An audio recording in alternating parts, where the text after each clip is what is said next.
number of Tibetan monks choosing to take such strategic steps demonstrates the profound depths of feeling among many Tibetans that their religious, linguistic and cultural rights are not being respected.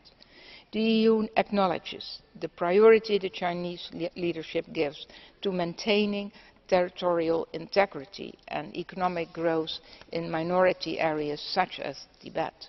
However, as the recent tragic events show all too clearly, economic development is not a panacea. We therefore strongly encourage China to create conditions which will allow the Tibetan people to fully exercise their political, their religious and cultural rights in line with the Chinese constitution and the Chinese legal provisions on local autonomy. Furthermore, Mr. President, we hope that the dialogue between the envoys of the Dalai Lama and the Chinese government, which regrettably has been frozen, will resume soon, since we strongly believe that only this dialogue can lead to positive results, aiming at resolving outstanding issues in a peaceful and sustainable way for Tibet. And finally, Mr. President, I want to reassure this Chamber that the EU will continue to follow up this important matter in all other appropriate meetings with the Chinese authorities, including the next session of the EU-China Human Rights Dialogue.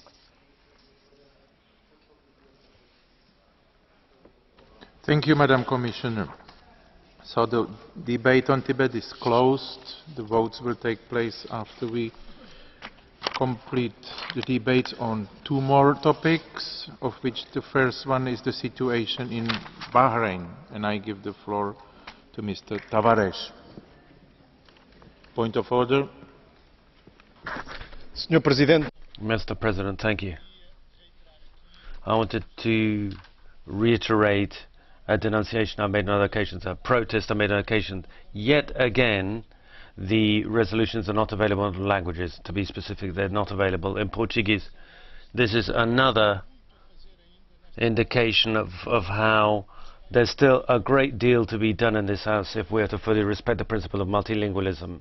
Now, this is particularly serious because just yesterday a proposal was adopted which for 2012 provides for a reduction in the budget for interpretation and translation, this to the tune of more than 20 million euros. It's not acceptable. We've got a lot to do if we really are going to respect the principle of multilingualism. And this amendment adopted yesterday is actually going to further undermine proper multilingualism in this House, because the staff that work on this are essential for the proper working of the Parliament. I made this statement also yesterday. I assure you that we fully respect the principles of multilingualism, and I will check with the services what happened to the Portuguese version, to the Portuguese translation. Thank you. Mr. Tavares.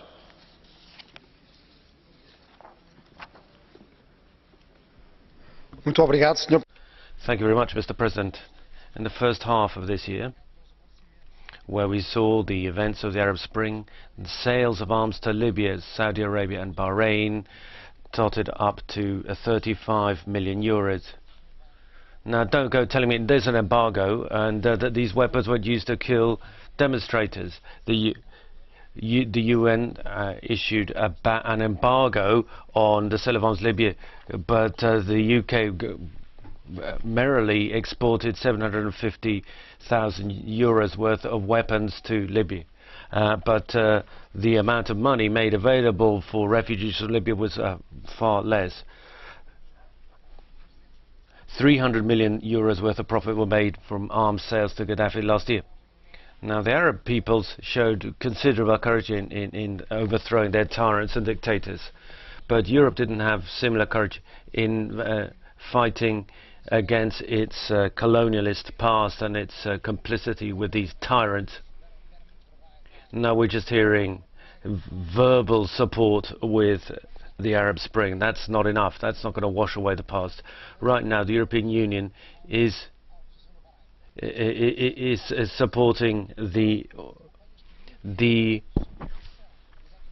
Bahraini authorities. But there are companies which were involved in disrupting satellite transmission, Utelnet, that were involved in supporting the Bahraini government. The EU has a responsibility. The EU certainly has responsibility in cases where European funds are being used. We have to say that's enough of complicity of European business in repression in Bahrain. Thank you. Mr. Tannock, please. President, we must congratulate the Bahraini people on their Arab Spring struggle for democratic change, and we deeply regret the loss of life to date and that criminal sentences handed down to anti-government protesters have been too severe. The Bahraini courts have decided to drop several of the lower charges against them, but the more serious accusations still remain. Certain civilians are being put inappropriately on trial in special military courts, so Bahrain does not appear consistently to be upholding civil liberties, specifically the right to appeal and equal access to justice in a way that meets international standards. We now look forward to the findings of the Bahrain Independent Commission of Inquiry set up by His Majesty King Hamad and hope that it will be a means to prevent any more potential abuses from occurring in the future. The EU must urge the government of Bahrain not only to show restraint when attempting to control protests, but also to engage in an open and constructive dialogue with all of its people, in particular the disenfranchised majority Shia population, and thus it should involve all democratic political parties, including the opposition parties, and recognise the right of the Bahraini people to exercise freedom of expression, association and assembly. Thank you. Tannock.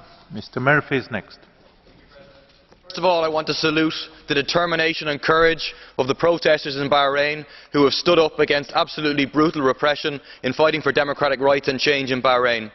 The hollowness of the supposed commitment of US imperialism to democracy is demonstrated by their continued support for the regime in Bahrain. At the start of this month, they sold another $53 million worth of weapons to the regime. These weapons will be used, like the weapons before them, like the weapons provided by Britain, to mow down peaceful protesters. The military trial and torture of medical personnel was an indication of the brutality which the regime engaged with.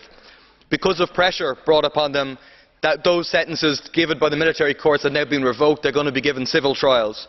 But we have to say there is no reason why these medics should be up before any court at all. They are guilty of nothing but treating the injured and should be released immediately. I have no confidence whatsoever in the so-called Independent Commission of Inquiry. This commission cannot be trusted. What is needed is a genuine people's tribunal that could actually investigate and expose the gross abuses of human rights by the regime. There can also be no reconciliation, no meaningful dialogue with this regime. In my opinion, it needs to be overthrown by the Bahraini workers, Bahraini youth, Bahraini poor. Thank you. Thank you, Mr. Murphy. Madam Schaake is next. Thank you, President, Commissioner Kroes, colleagues. Before a doctor begins to practice, he or she swears or promises to help those in need of medical help indiscriminately. This is a universally applied principle. Bahraini doctors, many of whom were educated here in the EU, did the same. Amidst a violent government-led crackdown on peaceful protesters, these doctors risked their lives to assist fellow citizens in need. President, these doctors have been convicted by military courts and received draconic sentences, up to 15 years for fulfilling their obligation. The allegations seem fabricated and political. We observe worrying trends. One is that of targeted attacks against doctors and paramedics, but more broadly, military trials for civilians and the abuse of emergency laws is of great concern, and that must end. We condemn these highly cynical abuses of power and demand the unconditional release of the Bahraini doctors and all other political prisoners, including bloggers. Not only the Bahraini government needs to be addressed here, but EU companies play an unpleasant role in the crackdown. Some have been laying off workers at the demand of the government, and others have provided surveillance technology. These practices, as well as any and all weapon exports, must stop, and human rights must be respected. Thank you. Thank you. Senor Mauro is next. Grazie. Thank you, President. It's true that the resolution is particularly detailed with a view to stigmatizing the position of the Bahrain government. which is responsible for having implemented a police state when responding to the legitimate peaceful protests of the people. The other factor of great concern is using special military tribunals to try civilians. As mentioned in our resolution, this is a violation of international standards on a fair trial, and we have to do everything within our power to see to it that we put an end to mass trials of civilians in military tribunals, or the National Security Court as it is called. So we want all human rights and fundamental freedoms to be reinstated, including pluralism, freedom of opinion and association, freedom of religion, women's rights, and putting an end to censorship and discrimination. In recent months, what we have seen shows that it is the lives of millions of citizens which is at stake, and the hope of the future of the peoples. Now we will hear the views of our political groups. On behalf of the EPP, Madam Essayah. Arvoisa puhemies, hyvä komissaari. Arabikevät on...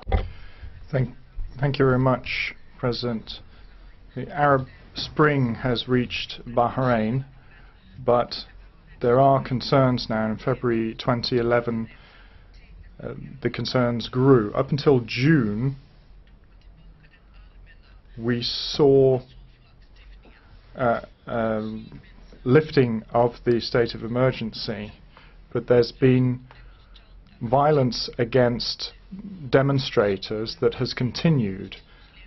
Over the summer, the two opposition leaders were condemned to life sentences. Also, medical personnel have been harassed, and at the start of September, after Western pressure, they were released. We have to continue to demand that the military court's decisions are abrogated and civil courts have to be brought in, and we have to see more implementation. Mr. Ferreira, regarding the joint motions for resolutions.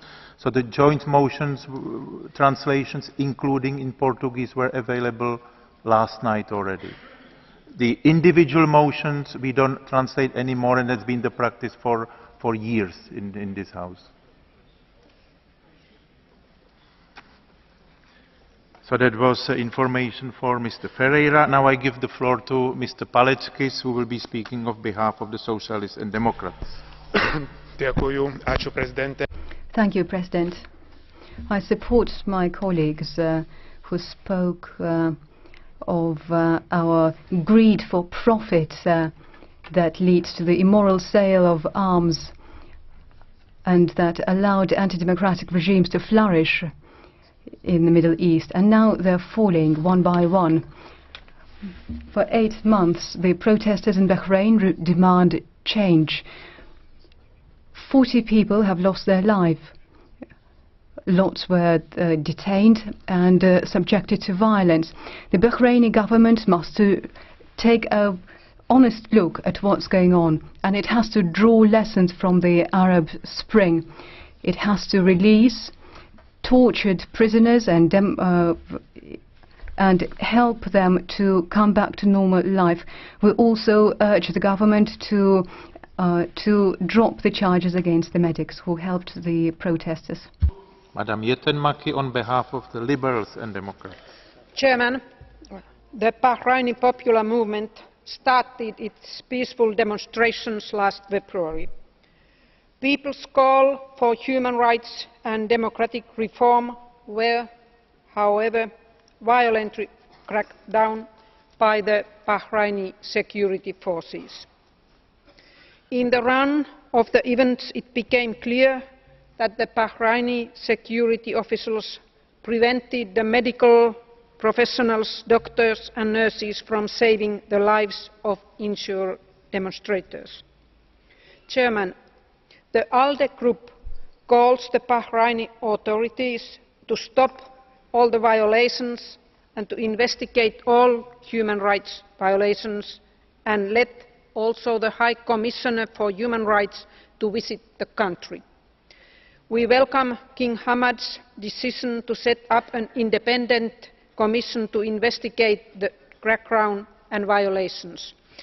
Finally, all peaceful demonstrators and activists should be released. Thank you, Madam Yetenmaki. Now I give the floor to Mr. Czarnecki, who will be speaking on behalf